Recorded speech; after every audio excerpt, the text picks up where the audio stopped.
Global clean energy spending is expected to surge 12% in 2022, reaching $1.4 trillion as the world pours money into renewables, electric vehicles and energy efficiency, according to a recent International Energy Agency report. The finding, from IEA's annual review of global energy investment, is especially notable because it represents an acceleration of the energy transition at a time when world leaders are prioritizing energy security and affordability due to the fallout of the COVID-19 pandemic and Russia's invasion of Ukraine.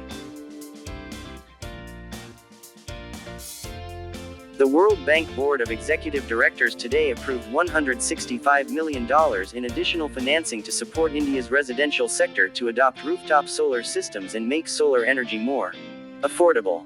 These solar photovoltaic installations will provide clean, renewable energy, and reduce greenhouse gas emissions by displacing generation based on fossil fuels. The project is projected to reduce greenhouse gas emissions by 13.9 million tons. India's power sector is a key contributor to air pollution and carbon emissions and represents about half of the country's total energy-related CO2 emissions.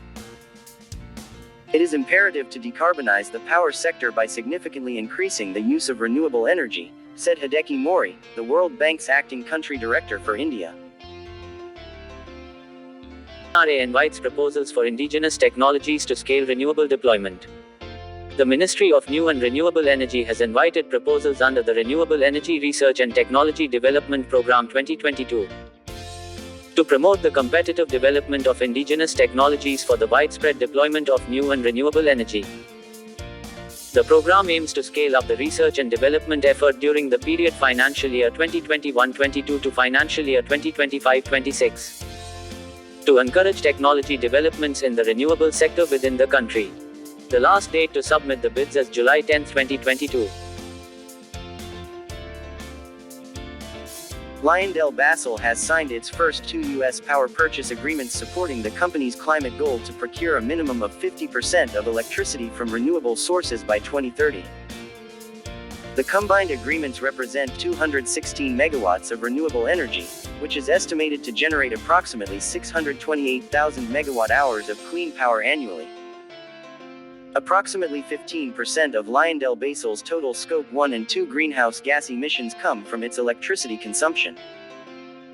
These agreements will enable the company to reduce its carbon dioxide emissions by approximately 225,000 metric tons annually. Lebanon has a portfolio of 14 renewable energy projects totaling 375 megawatts that have been licensed and are looking for funding, Minister of Energy and Water Walid Fayed said. There are 11 solar projects worth 165 megawatts and 3 wind projects worth 210 megawatts that have been given licenses, but the problem is financing. Funding through local banks is not available and funding through international banks is predicated on going ahead with the IMF program.